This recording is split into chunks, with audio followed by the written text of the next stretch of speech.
Selamat datang di acara Bel Kata. Belajar katekismus anak. Tujuannya apa sih kita ikut Bel Kata? Nah, tujuannya adalah supaya kita lebih mencintai Tuhan dan firman-Nya. Teman-teman yang di rumah udah siap semua belum? Ayo semuanya duduk yang manis ya. Lipat tangannya. Terus telinganya dibuka. Siap-siap, kita mau sama-sama melihat dan menonton Bel Kata. Aku lagi gelisah nih. Kenapa sih, Re? Aku lihat dari tadi kamu sudah kelihatan gelisah banget. Kalau aku tahu sesuatu tapi nggak bilang yang sebenarnya, aku salah nggak, Git? Loh, gimana sih, Re? Aku nanya, malah kamu nanya balik. Ya jelas salah dong, Re. Perintah Tuhan kan ajarin supaya kita berkata jujur. Iya sih, Git. Tapi aku nggak berani bilang yang sebenarnya. Emang ada apa sih, Re? Kamu lihat nggak hidung sama bibirnya Felix berdarah? Iya, aku lihat. Kasian banget Felix. Kenapa dia ya, Re? Emang kamu tahu ya? Sebenarnya dia itu didorong Tito. Hah? Didorong Tito? Iya, Git. Aku lihat jelas kejadiannya. Cuma aku yang lagi ada di sana. Abis dorong, si Tito langsung kabur. Jadi nggak ada yang tahu. Wah, kalau gitu kita harus kasih tahu ke papa, mamanya Tito dan Felix biar Titonya dihukum. Nah, itu dia, Git, yang bikin aku gelisah. Waktu mama papanya Felix tanya, aku bilang aku nggak tahu. Aku bilang Felix jatuh sendiri. Loh, Re, kamu kok bohong gitu? Iya, Git. Soalnya aku kasihan sama Tito. Dia kan teman baik aku. Re, nggak boleh gitu, Re. Itu berarti kamu sudah bersaksi dusta loh. Jadi sekarang aku mesti gimana dong, Git? Kamu harus ngomong yang jujur, Re. Apapun akibatnya yang harus ditanggung, kamu harus bisa terima. Gitu ya, Git. Iya deh, aku bakal ngomong yang jujur untuk kebaikan semuanya. Kamu mau temenin aku kan, Git? Ya jelas mau dong, Re. Ayo, Git. Ayo. Halo anak-anak sekalian, berjumpa kembali dengan Bel Kata. Hari ini masih bersama Bulani ya. Nah, tadi Bulani denger nggak ceritanya Rere Gita? Katanya si Rere ya, kalau nggak salah, hatinya itu gelisah. Gelisah kenapa, Bu? Gelisah karena gini, dia sebenarnya tahu sesuatu bahwa temennya si Tito itu ndorong si Felix. Oh, gitu. Si Felix sampai hidungnya itu berdarah-darah. Tapi dia nggak berani ngomong. Ya nggak berani ngomong yang sebenarnya gitu. Iya, nggak berani ngomong yang sejujurnya. Jadi waktu ditanyain itu si Rere, oh kamu tahu nggak ini kenapa si Felix hidungnya sini mulutnya pada berdarah-berdarah? Dia bilang nggak tahu tuh kenapa. Mungkin si siapa namanya Felix jatuh sendiri itu mungkin gitu. Jadi si Rere nggak ngomong yang jujur. Dia takut, Bu. Oh, takut sama Papa mamanya si Tito kali ya. Iya, takut juga sama papa mamanya Felix juga mungkin. Iya, mungkin juga. Jadi nggak cerita yang sebenarnya padahal dia tahu. Tahu. Jadi dia nggak cerita yang sebenarnya. Tapi tetap aja dalam hatinya dia gelisah, kebingungan. Iya. Nah, anak-anak sekalian, itu tadi Rere Gita punya cerita seperti itu. Nah, hari ini kita akan belajar tentang perintah ke-9. Apa ya? Yuk kita dengarkan supaya lebih paham lagi apa sih maksudnya dari perintah 9 ini. Aku punya pertanyaan lagi nih. Jangan susah-susah ya. Iya, gampang kok. Apa isi perintah ke-9? Apa ya? Kayaknya ada saksi-saksi dustanya deh. Ayo, apa lengkapnya? Aku lupa. Kalau gitu, ayo kita dengerin Bu Agustin sama Bu Lani. Nah, Bu, Ya, sekarang kemarin kita belajar perintah yang ke-8 ya. Nah, Iya. hari ini kita belajar perintah yang ke-9. ada pertanyaan ya Bu ya? Ya pasti dong. Nah, Aduh, dari siapa? Dari anak-anak ya? ya, Ya. anak-anak kan selalu banyak pertanyaan dan rasa Oke. ingin tahu. Nah, Apa tuh pertanyaan? pertanyaannya yang pertama, bagaimana bunyi perintah ke-9, Bu? Oke, ini di dalam Keluaran 20 ayat 16. Bagaimana bunyi perintah ke-9? Jangan mengucapkan saksi dusta tentang sesamamu. Nah, ini adalah salah satu perintah agar kita tidak agar kita aman dengan saudara-saudara kita, berteman dengan orang lain. Kita adalah orang harus berkata jujur. Jadi supaya kita aman berelasi, berteman dengan saudara kita, dengan teman kita, kita harus berkata jujur. Bersikap jujur itu tindakan melindungi relasi kita dengan orang lain. Jadi Bu Lani sama temannya Bu Lani, Bu Agustin sama teman Bu Agustin, atau dengan siapa saja, dengan cara bagaimana kita melindungi supaya hubungan kita tuh bagus, baik, aman, damai. Apa? Berkata jujur. Seperti itu. Nah, Jadi perintah jangan bersaksi dusta itu bukan cuma masalah berbohong aja, Ya. tetapi berkaitan dengan semua yang tidak benar atau yang palsu, gitu ya Bu ya. Betul. Nah, Jadi ini bukan cuma urusan berbohong, tapi kaitannya dengan kamu ngomong yang tidak benar atau kamu menyatakan atau memberitahu kesaksian palsu, itu termasuk melanggar dalam perintah ke-9 ini. Nah, jadinya arti bersaksi adalah berarti menyatakan hal-hal yang benar. hal-hal yang benar. Mengapa bersikap jujur yang jadi sangat penting? Kenapa? Karena ini Kenapa? menunjukkan karakter Allah, Bu. Iya, karena ini sedang menunjukkan karakter Allah. Allah itu tidak pernah berbohong, Allah kudus, Allah tidak pernah berbohong. Maka waktu orang menyatakan hal-hal yang benar, bersikap jujur, ini juga sedang menunjukkan karakternya Allah, Bu Lani. Ya, seperti itu.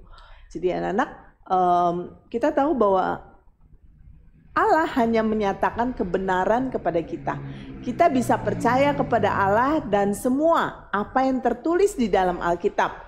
Karena semuanya ini menyatakan hal-hal yang benar. Entah itu ceritanya mungkin menarik atau itu cerita yang buruk. Tapi itu yang di Alkitab menyatakan kan, kalau dilihat di Alkitab ada cerita-cerita yang buruk juga ya. Misal tentang membunuh, misalnya Kain membunuh Habel. Itu kan sesuatu yang aduh kok nggak enak ya dengernya. Tapi itu dinyatakan dalam Alkitab. Karena Alkitab adalah benar. Sehingga yang dinyatakan meskipun itu beritanya kok rasanya Nggak baik. nggak baik, tapi itu Alkitab jujur mengasih tahu kepada kita tentang hal-hal itu, Bu. Nah, seperti itu. Allah mau supaya orang lain itu bisa percaya dengan apa yang kita nyatakan kepada mereka. Seperti yang dikatakan di dalam Yohanes 8 ayat 13, itu perkataannya seperti ini. Iblislah yang menjadi bapamu dan kamu ingin melakukan keinginan-keinginan bapamu. Ia adalah pembunuh manusia sejak semula dan tidak hidup dalam kebenaran. Sebab di dalam dia tidak ada kebenaran. Apabila ia berkata dusta, ia berkata atas kehendaknya sendiri. Sebab ia adalah pendusta dan bapa segala dusta. Nah, ini memberitahukan kepada kita bahwa orang-orang yang berkata bohong itu sama dengan hamba iblis, karena tidak ada yang benar di dalam iblis. Dikatakan iblis adalah bapa segala pendusta. Jadi yang suka berdusta, tidak mengatakan yang benar, itu adalah hambanya iblis. Nah, di sini kita bisa lihat ya. Maka di sini jika kita ingin mengikuti Allah, maka kita nggak boleh berkata-kata dusta. Berarti kita adalah anak-anak Allah yang mengatakan kebenaran. Sebaliknya kalau kita berkata-kata dusta, kita senang lagi dengan hal-hal yang berdusta, kita sedang mengikuti iblis. yang hanya bersaksi tentang hal-hal yang tidak benar. Karena Bapa segala pendusta. Iya. Jadi kalau ngomong yang nggak benar itu adalah kamu anak-anak atau hamba-hamba iblis, karena bapaknya segala pendusta adalah iblis. Jadi kadangkala nampaknya kan berbohong itu solusi yang mudah ya. Iya. Ya gampang kan ya, waktu kita mendapat masalah. Namun ketahuilah bahwa waktu kalian berbohong itu menyakiti orang lain juga dan dirimu sendiri. Bersalah nggak? Merasa bersalah waktu Iya. berbohong. Misalnya Bulani, misalnya pernah berbohong. Itu Bulani kira-kira hatinya gimana? Ada perasaan gelisah nggak? Ya pasti ada gelisah seperti tadi Bu ceritanya siapa Rere, dia waktu nggak bilang kan hatinya merasa kayak gelisah, nggak tenang. Dia tahu sesuatu yang benar, tapi dia nggak mau cerita Iya. kebenaran itu kepada orang lain bahwa dia tahu kejadiannya. Jadi kalau kita tahu tuh kesannya nggak apa-apa, tapi sebenarnya dalam hati kita itu Gelisah. kayaknya gelisah banget gitu. Iya, jadi kayaknya tuh gampang ya berbohong. Oh, solusinya udah deh ngomong aja yang bohong, yang ngomong yang tidak benar. Padahal kita tahu itu menyakiti orang lain juga dan membuat hati kita juga gelisah. Apalagi kalau anak-anak Tuhan yang berbohong. Wah, ini pekerjaan Roh Kudus dalam hati kita loh. Kita tahu bahwa kita itu bersalah. Roh Kudus mengingatkan, kamu bohong, kamu tidak berkata jujur, kamu harus minta ampun sama Tuhan. Itu pekerjaan Roh Kudus Bu dalam hati kita. Nah anak-anak sekalian makanya belajar berkata-kata yang benar, berkata-kata yang jujur. Karena kamu adalah anak-anak Allah. Allah karakternya adalah tidak pernah berbohong. Allah itu kudus. Maka waktu kamu mengatakan yang benar, kamu sedang menyatakan karakter Allah juga di dalam diri kamu. Bahwa kamu adalah anak-anak Tuhan. Kalau kamu sukanya berdusta, maka Bapak segala pendusta adalah iblis. Berarti kamu menjadi hambanya iblis. Serem. Bulani mau mengikut yang mana nih? Bulani mau ikut aja, Allah nggak mau ikut jadi pengikutnya si iblis. Iya anak-anak sekalian, jadi berkatalah yang jujur. Meskipun tidak enak, tapi kata-kata jujur itu berkenan di hadapan Tuhan ya. Jangan biasakan kita mengatakan hal-hal yang tidak jujur. Oke? Paham ya di perintah yang pertama ini? Yang perintah ke-9 ini? Aku udah tahu isi perintah ke-9. Jangan mengucapkan saksi dusta tentang sesamamu. Aku punya pertanyaan lagi nih. Apa pertanyaannya? Apakah yang diajarkan oleh perintah ke-9 kepadamu? Supaya kita tidak berbohong, benar kan? Ayo kita tanya lagi ya biar lebih pasti. Tanya lagi ya Bu. Iya, Jangan bosan ya Bu ya. Ini pasti pertanyaan dari anak-anak lagi. Nah, tadi sudah tahu nih anak-anak bunyi perintah ke-9. Nah, sekarang anak-anak juga ingin tahu nih apa yang diajarkan oleh perintah ke-9 kepada kita semua, Bu. Oke, yang diajarkan oleh perintah ke-9 kepada kita, jawabannya untuk selalu berkata jujur. Nah, di dalam Yohanes 17 ayat 17 mengatakan, kuduskanlah mereka dalam kebenaran. Firman-Mu adalah kebenaran. Nah, jadi kejujuran itu adalah dasar untuk mengasihi Allah dan sesama kita ya. Hal ini penting untuk membangun kepercayaan. Jadi di dalam keluarga itu harus ada kejujuran. Coba bayangkan Bulani, kalau di rumah nggak ada kejujuran, Bulani kira-kira apa yang terjadi di rumah? Misalnya anaknya Bulani nggak jujur, apa yang terjadi di rumah? Ya kayaknya ribut ya pasti. Iya pasti Bu, pasti sudah jujur ternyata nggak jujur ketahuan gitu. Terus biasanya kalau kita sering dibohongi lama-lama kan jadi nggak percaya ya Bu ya. Iya. Jadi di dalam keluarga, di misalnya kalau bisnis, kalau papa mama berdagang misalnya. Nah ini penting di dalam hal ini untuk berkata jujur. Kejujuran penting.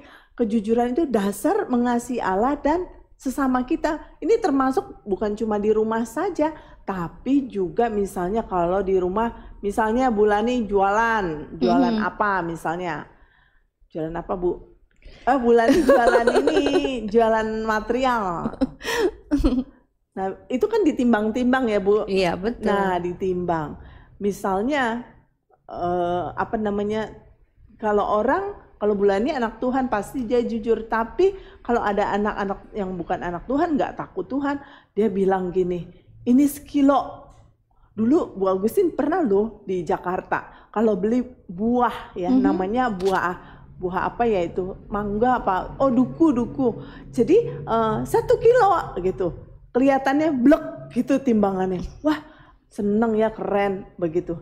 Gak taunya itu di tempatnya itu ditaruh apa gitu, pemberat supaya berat. Padahal sampai rumah, loh kok ini dukunya sedikit ya? Ini nggak sekilo nih kayaknya. Nah seperti itu tidak jujur. Nah bayangkan kalau seandainya di dalam keluarga nggak jujur, di dalam pekerjaan nggak jujur. Nah ini berarti orang ini nggak mengasihi Allah. Karena kejujuran ini juga dasar untuk mengasihi Allah dan sesama kita, Bulani. Jadi mencuri dan berbohong yang dilarang dalam perintah ke-8 dan ke-9. Ini adalah 2 bentuk dasar dari apa? Ketidakjujuran.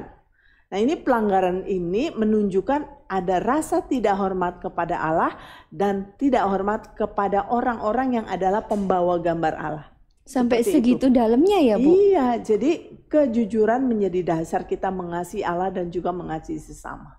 Oh, berarti perintah ke-9 ini mengajarkan jangan mengucapkan saksi dusta tentang sesamamu. Secara khusus itu menunjuk kepada kesaksian palsu misalnya yang diberikan di pengadilan gitu, Bu. Jadi kebohongan dapat membuat orang yang tidak bersalah dihukum.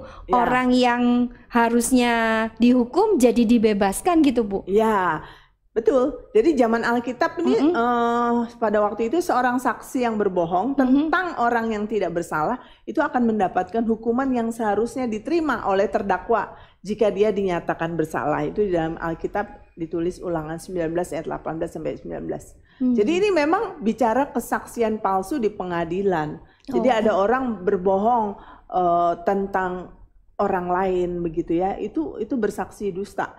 Seperti itu merugikan. Jadi orang yang seharusnya sebetulnya dia nggak bersalah, akhirnya dijebloskan mendapatkan penjara. hukuman. Iya, mendapat hukuman karena orang itu kesaksiannya palsu begitu. Jadi ini adalah hal-hal yang dikatakan dalam perintah ke-9 pada masa itu. Nah, seperti itu. Nah, perintah ini juga melarang segala bentuk kebohongan dan setiap pembicaraan yang melukai orang lain, baik itu benar atau tidak. Nah, misalnya tadi itu Bulani, fitnah.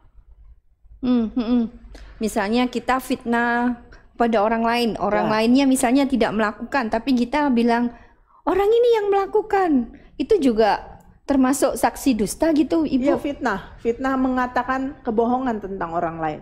Misalnya orang lain nggak mencuri, kita bilang dia mencuri kok gitu, padahal dia nggak lakukan itu. Nah itu fitnah. Nah ini termasuk di dalamnya. Karena merusak apa?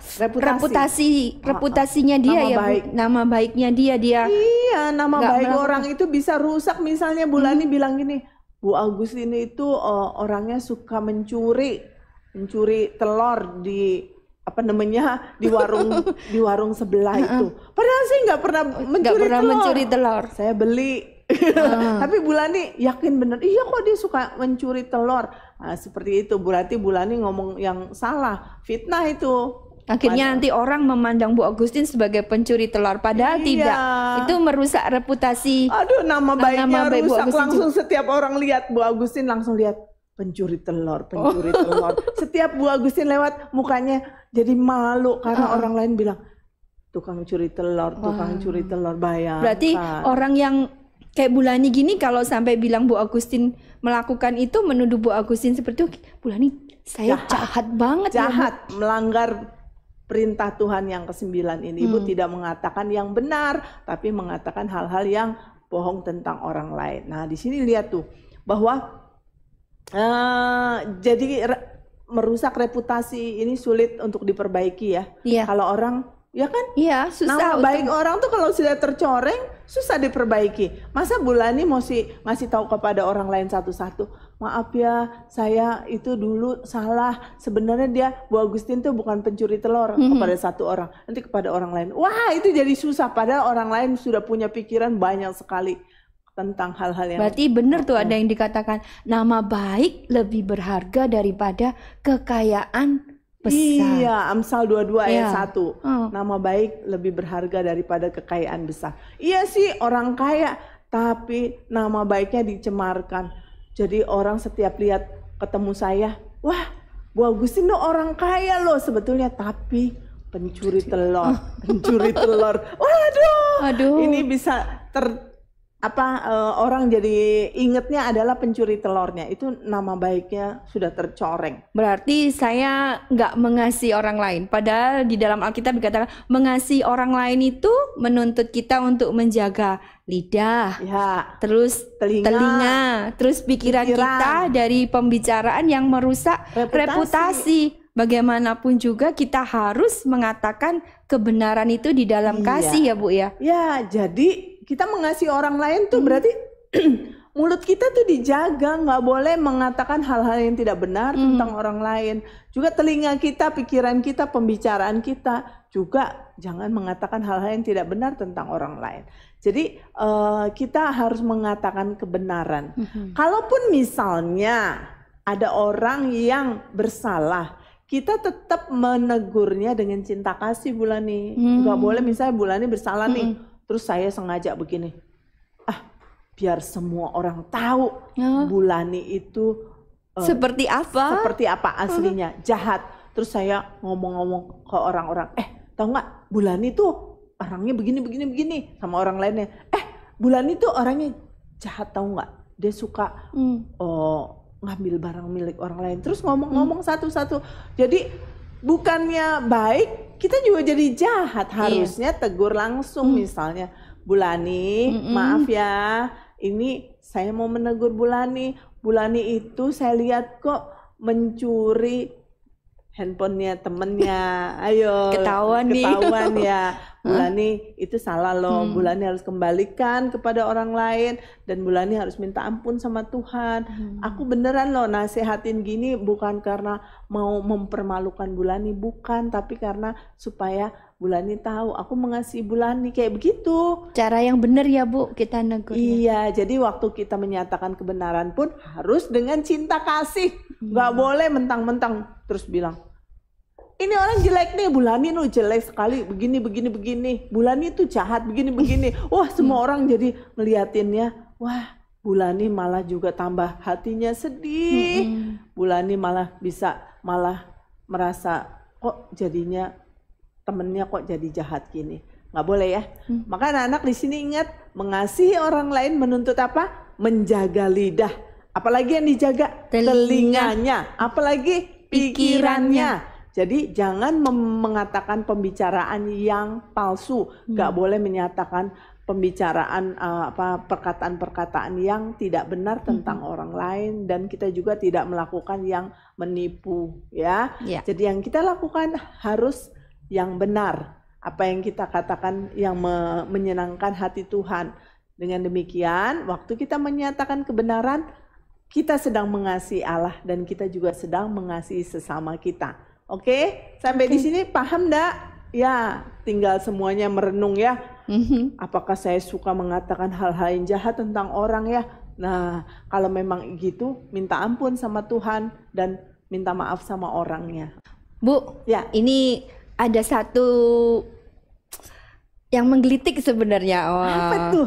Ya, ini sekarang nih lagi rame tuh. Semua orang kan pada pegang HP tuh ya. Ya, Nah, betul, terus kadang di HP itu banyak Kiriman. informasi gitu ya. Yang kirimi, iya cerita nih tentang si A dengan si B ini lagi gini, begini. Terus kita nggak ngecek itu bener apa enggaknya. Terus langsung aja saya kasih ke teman saya. Sebar-sebarin. Iya, itu kira-kira gimana ya, Nah, Bu? ya itu juga termasuk mencemarkan nama baik orang. Kalau yang dikatakan kita belum jelas ini benar atau salah, jangan gampang-gampang tutul langsung kita sebar-sebarin. Kita mengambil bagian di dalam merusak nama baik orang, merusak reputasi, dan ini kita juga bersalah dalam hal ini. Karena kan kita diajar untuk menyatakan yang benar. Mm-mm. Kalau itu berarti kalau seandainya itu beritanya salah, kita berarti membantu orang menyebarkan berita-berita yang tidak benar tentang orang lain, dan itu melanggar perintah ke-9. Berarti kita menjadi orang yang berbagian di dalam merusak nama baik orang lain. Oke, sampai di sini paham anak-anak? Oke, sampai jumpa di bel kata selanjutnya. Dadah.